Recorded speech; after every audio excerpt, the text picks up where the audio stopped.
Ողջույն, հարցազրույցի այս հանդիպմանը խոսելու ենք ամենաքննարկված, բայց այդպես էլ առ այսօր ամենաշատ հարցերն առաջացնող թեմաներից մեկի շուրջ։ Խոսքը վերաբերում է Արցախից բռնի տեղահանվածներին Հայաստանի Հանրապետությունում քաղաքացիություն ստանալու հարցին։ Բայց մինչ բուն թեմային անցնելը, ուզում եմ շնորհակալություն հայտնել իմ YouTube-յան ալիքի հին ու նոր բաժանորդներին։ Շնորհակալ եմ վստահելու համար եւ ուրախ եմ, որ Արցախյան թեման դեռ շարունակում է հետաքրքիր մնալ շատերի համար։ Իսկ հիմա անցնենք բուն թեմային։ Ողջույն Լիանա, շնորհակալ եմ զրույցի հրավերը ընդունելու համար։ Ողջույն Նորայր։ Թեման քաղաքացիության ընդունմանն է վերաբերում, բայց առաջարկում եմ նախորդ հանդիպման թեմային անդրադառնանք, բնակապահովման մասին էր խոսքը, ու առաջի հարցը վիճակագրությանն է վերաբերում, եթե չեմ սխալվում, մոտ 10 օր առաջ ենք դրա մասին խոսել, արդյոք փոփոխություններ կան թվերի մեջ։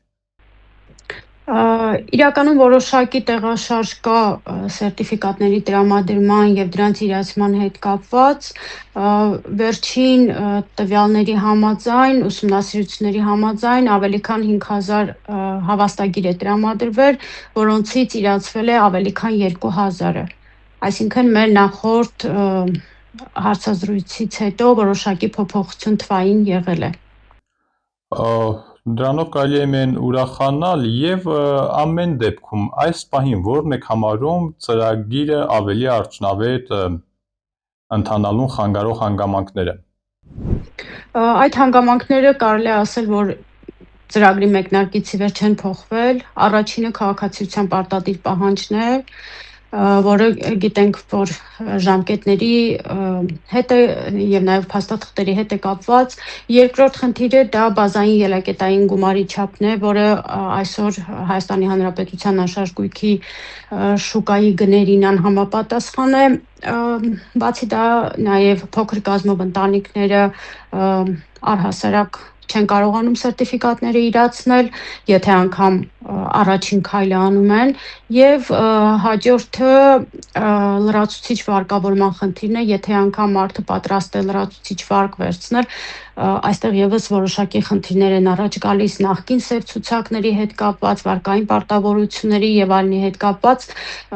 եւ այս ամենի պատճառով սերտիֆիկատների իրացումը դանդաղում է։ Այսօր խոսելու ենք հենց քաղաքացիության ստացման թեմայի մասին ու ելի խնդրելու եմ վիճակագրությունից սկսենք։ Այս պահին տեղահանվածների որ մասն է, որ արդեն ստացել է Հայաստանի Հանրապետության քաղաքացիություն։ Եթե էլի անդրադարձ կատարենք պաշտոնական հրապարակումներին, թվերին, ապա ավելի քան 20000 չափահաս եւ ավելի քան 10000 անչափահաս ստացել է Հայաստանի Հանրապետության քաղաքացիություն, այսինքն մոտ 30000 պլյուս անձ այսօր տեղահանվածներից ունի Հայաստանի Հանրապետության քաղաքացիություն, եւ եթե նկատի ունենանք, որ փախստականի կարգավիճակ ստացել էր մոտ 120000 անձ, ապա ստացվում է, որ 25-ից 30%-ը այսօր ստացել է Հայաստանի Հանրապետության քաղաքացիություն։ Ընդհանուր առմամբ կարծես թե ցուցանիշը այդքան էլ ցածր չէ։ Համեմատած նախորդ տարվա հետ առհասարակ, այո, այս տարի շարժը ավելի շատ է, թվերը ավելի մեծ են ու խոսուն են, բայց այնուամենայնիվ կարծում եմ, որ դա մեծ թիվ չէ։ Տեխնիկապես ինչպես է դա կատարվում, ինչ է պետք է անի Արցախից բռնի տեղահանվածը, որպեսզի ստանա Հայաստանի Հանրապետության քաղաքացիություն։ Ուրեմն մինչև 26 թվականի հունվարը պարզապես մարդիկ իրենց ամբողջ փաստաթղթերի փաթեթը պատրաստում էին եւ ֆիզիկապես ներկայանում էին կամ Դավթաշեն Երևանում, կամ Զաքյան 3, կամ տարբեր մարզային անձնագրային ստորաբաժանումներում հանձնում էին իրենց փաստաթղթերը, սակայն 26 թվականի հունվարից արդեն ներդրվել է on-line առցանց հերթագրման համակարգ, այսինքն տեղահանվածը նաև այդ թվում նաև տեղահանված անձինք պետք է նախ գրանցվեն այդ համակարգում, on-line հայտը ներկայացնեն, որից հետո, եթե շտկման պահանջ չի լինում, եթե հայտի հետ որևէ խնդիր փաստաթղթային չի լինում, դրանից հետո ընտրեն այցի օր, այցի օրը ընտրելուց հետո, երբ հաստատվում է տվյալ օրը, ապա տվյալ օրը բացառապես այցելում են Դավթաշենի անձնագրային եւ Դավթաշենում միգրացիա եւ քաղաքացիության ծառայությունում հանձնում են փաստաթղթերը։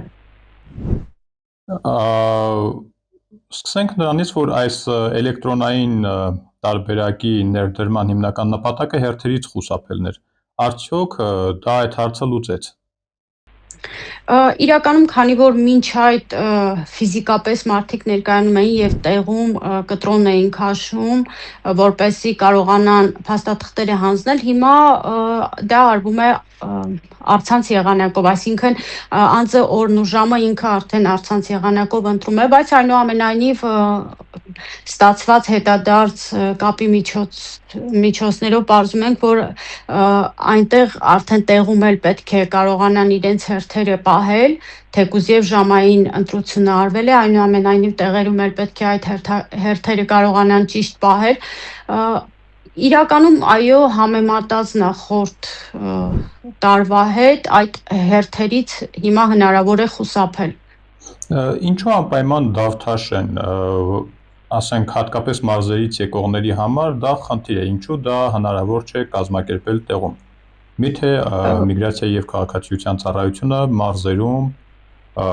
կամ խոշոր բնակավայրերում մասնաճյուղեր կամ տեղական մարմիններ չունի։ Ինչպես հարցազրույցի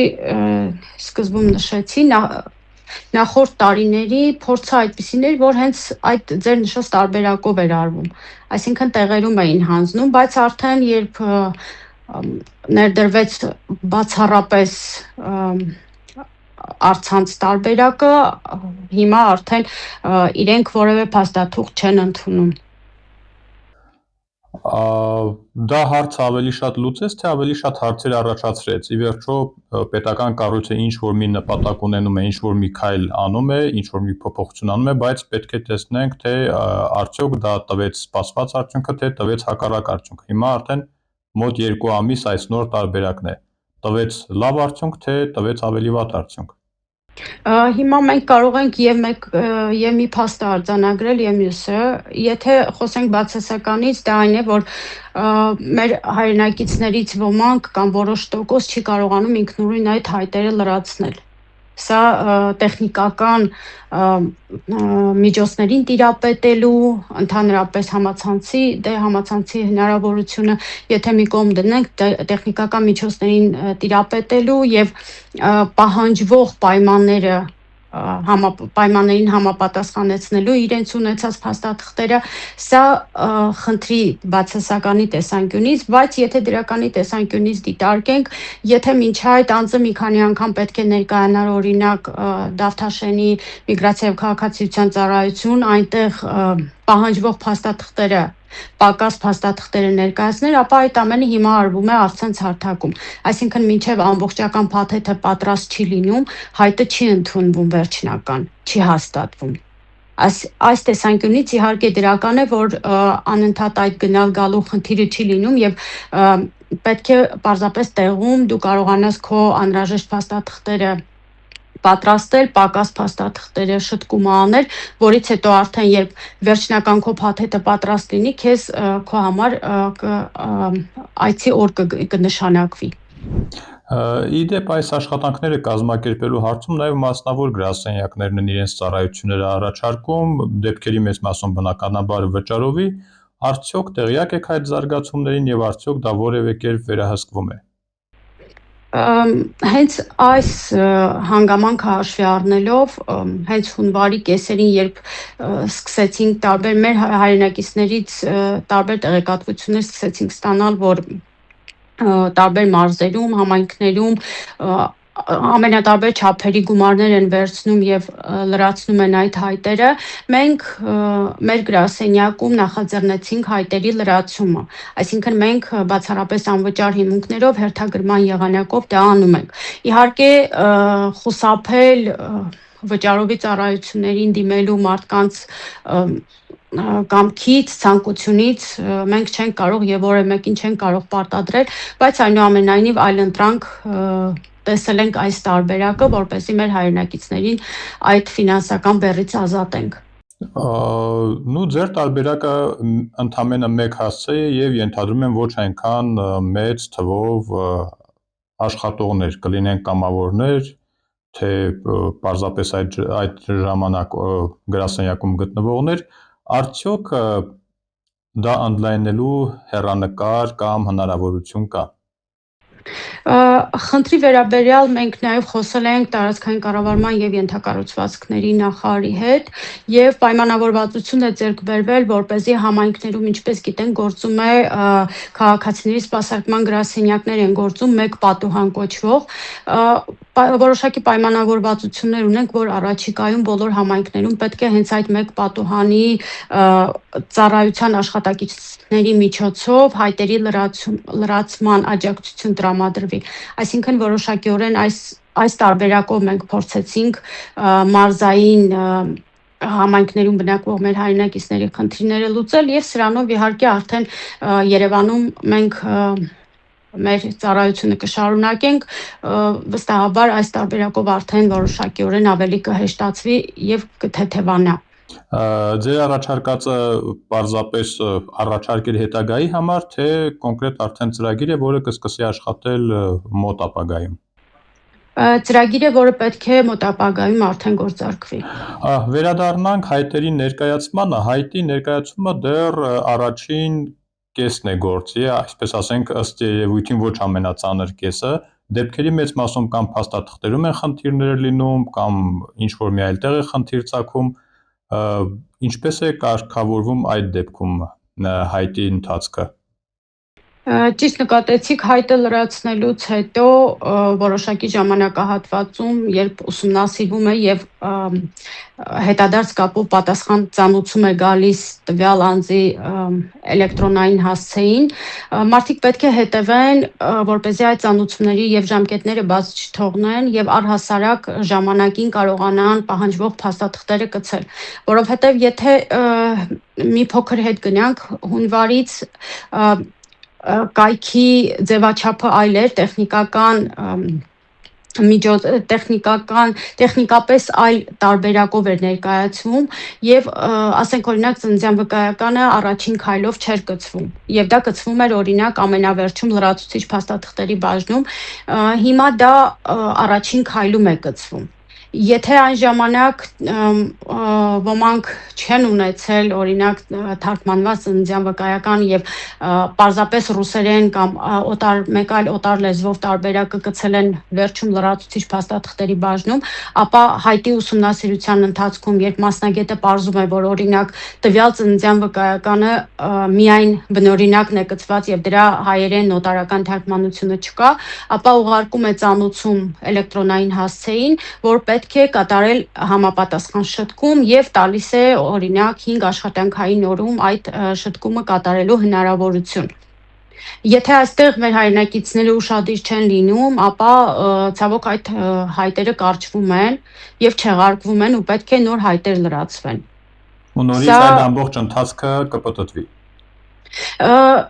Ավելի կարճ է տևում, որովհետև եթե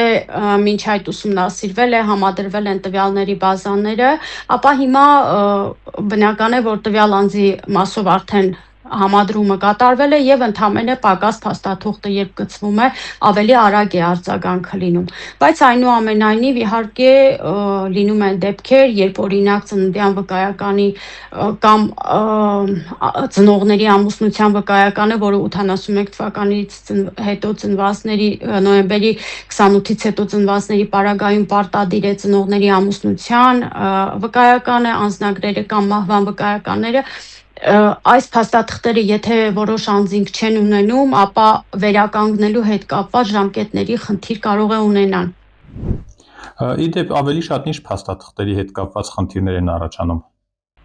Հիմնականում տարեցների մոտ ծննդյան վկայականների վերականգնումն է եւ ոչ միայն տարեցների։ Ծննդյան վկայականը, եթե իրենց հետ չեն բերել, այդ վերականգնման հետ կապված է խնդիր կամ ծնողների, ասենք, ամուսնության վկայական, որը բազայում օրինակ չկա։ Տեսեք, այս հարցը առաջանում է պարբերաբար, բայց այդպես էլ այս տարիների ընթացքում, համենայն դեպս 2023-ից սկսած, այդպես էլ հոդաբաշխ բացատրություն չհնչեց, ինչու արցախցիները փաստաթղթային խնդիրներ ունեն։ Միթե բոլոր փաստաթղթերը թվայնացված չեն ու բազաներն էլ Հայաստանի Հանրապետության համապատասխան մարմինների հետ համադրված չեն։ Ու եթե մինչև 20 թվականը նույնիսկ չկար դա, 20-ից հետո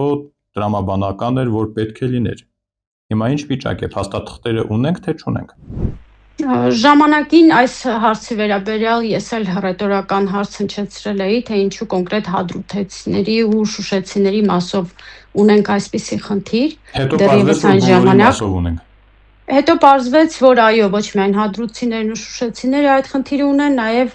մեր մնացած համայնքներից տեղահանված մեր գրեթե բոլոր շրջաններից տեղահանված հայրենակիցների շրջանում ունենք նմանատիպ խնդիրներ։ Չգիտեմ, երևի իսկապես պետք է ժամանակին այդ դասերը քաղվեր կամ հաստատապես չեմ կարող այդ հարցին պատասխանել, ավելի պատկամարմինների տիրույթում է հարցը։ Խոսենք մի թեմայի մասին, որը նաև, այսպես ասենք, այսօր գործող իշխանության տիրույթում պետք է դիտարկել, երբեմն պահանջում են փաստաթուղթ, որը գործնականում անհնար է գտնել։ Ենթադրենք 1930 թվականին ծնված տատիկի ծննդյան վկայականն է պետք, որը մնացել է Վաղուհասում։ Բնականաբար էլեկտրոնային տարբերակը 930 թվականին ոչ ոք չէր տալու, այսօր Վաղուհաս գնալն էլ այդ փաստաթղթի հետևից կարծում եմ մի քիչ խնդրահարույց կլինի։ Այդ դեպքում ինչպես են վերականգնվում այս եւ նման փաստաթղթերը։ Պատկամարմինները այս պարագայում ասում են, որ առանց ծննդյան փաստը հաստատելու, առանց ծննդյան փաստի վերաբերյալ պաշտոնական տեղեկանք, պաշտոնական որևէ փաստաթուղթ ունենալու, մենք չենք կարող գործին ընթացք տալ։ Եվ այստեղ գալիս է հաջորդ քայլը, այսինքն քաղաքացին անձը պետք է դիմի արդեն քաղաքացիական կաթության ակտերի գրանցման իր տարածքային ստորաբաժանում գրասենյակ, այնտեղից ստանում է մերժում եւ այդ մերժումը հիմք ընդունելով դիմում է կամ նոտարի, կամ դիմում է դատարան։ Ես գիտեմ, որ դա մեծ գումարների հետ է կապված, բայց որպես այլընտրանք այստեղ կարող ենք նշել ՀՀ փաստաբանների պալատի հանրային պաշտպանի գրասենյակը, որի միջոցով հնարավոր է ավելի մատչելի, այնտեղ մենակ պետական տուրքի վճարում է արվում, միայն այդ տարբերակով գոնե վերականգնել, բայց նաև մենք գիտենք, որ դա բավականին երկար ժամանակատար բավականին գործընթաց է։ Նոտարական տարբերակը ավելի կարճ ժամկետ է ենթադրում, բայց նոտարականն էլ իրենից ավելի մեծ ծախսեր է ենթադրում։ Այլընտրանքը դատական այդ ծախսերը ու դատական այդ պրոցեսները շրջանցելու տարբերակներ էլ չկան։ Փաստացի առանց ծննդյան փաստը հավաստող որևէ փաստաթղթի հնարավոր չէ քաղաքացիության դիմումին ընթացք տալ։ Թեման կարծես թե ավելի շատ սոցիալական ոլորտում է, բայց երբեմն նաև քաղաքական ենթատեքստով շահարկվում է։ Շատ է հնչում հատկապես վերջին շրջանում կարծիք, որ արցախցիների քաղաքացիության տրամադրման հարցերը արհեստական դժվարեցվում են, որպեսզի առաջիկա ընտրություններին արցախցիները չմասնակցեն։ Արդյոք նման միտում կա, այսինքն արդյոք միտում կա այս գործընթացը արհեստականորեն դանդաղեցնել, ինչ են հուշում թվերը, ենթադրենք 2 ամիս առաջ ավելի ակտիվ էր ընթանում, հիմա ավելի դանդաղ է, թե հակառակը։ Եթե թվերին նայենք, ապա նախորդ տարվա կոնկրետ այս ժամանակահատվածում ստացված քաղաքացիությունը եւ դիմելիությունը ու այս ժամանակահատվածի, ապա կտեսնենք, որ դրանք բավականին տարբեր են։ Այսինքն նախորդ տարվա այս ժամանակահատվածում եւ դիմելիությունն էր ցածր, եւ դրանով պայմանավորված նաեւ քաղաքացիության շնորհման թվերն են քիչ, բայց պետք է նկատի ունենանք, որ ինչպես նշեցի, այն ժամանակ ավելի քիչ էր դիմելիությունը եւ բացի դրանից պետք է նկատի ունենալ, որ այդ 90-օրյա ժամկետը ամեն դեպքում պահպանվում է եւ գուցե հենց այդ դիմելիության մեծ թվով դիմելիության պատճառով, որը փաստում են հենց կոնկրետ ներքին գործերի նախարարությունից, որ մեծ թվով դիմելիության պայմանավորված քաղաքացիության շնորհման գործընթացը որոշակիորեն դանդաղել է, բայց իրենց նշած այդ ժամկետները այնուամենայնիվ ուժի մեջ են։ Եթե 90 աշխատանքային օր կամ 4 ամսյա ժամկետ եթե դիտարկենք, ապա գրեթե մեծամասամբ այդ ժամկետները պահպանվում են։ Իհարկե վերջին շրջանում նկատում ենք, որ որոշակի շեղումներ կան, բայց ես չեմ կարող ասել, որ եթե ամբողջությամբ հետադարձ հայացք ենք ձգում եւ ամբողջությամբ ուսումնասիրում ենք այդ տրամադրված քաղաքացիության շնորհման թվերն ենք նայում, ապա չեմ կարող ասել, որ այստեղ որևէ կոնկրետ միտում ես տեսնում եմ ու չեմ կարող ասել, որ հենց դա կարող է պատճառ լինել, այսինքն առաջիկա ամիսներին սպասվող քաղաքական գործընթացները կարող են պատճառ լինել, որ շնորհման գործընթացը դանդաղի։ Եվ գուցե ավելորդ հնչի, բայց քանի որ թեման քննարկվում է եւ այդ քաղաքացիություն ստացած անձինք հանգիստ կարող են իրենց քաղաքացիական պարտքը կատարել արդեն որպես Հայաստանի Հանրապետության քաղաքացիներ։ Այսինքն սահմանափակում չկա, որ անձնագիր տալիս են, բայց ասում են, գիտես, առաջիկա 2 ամսում դու չպիտի ընտրությանը մասնակցես։ Ես այդպիսի սահմանափակում չգիտեմ։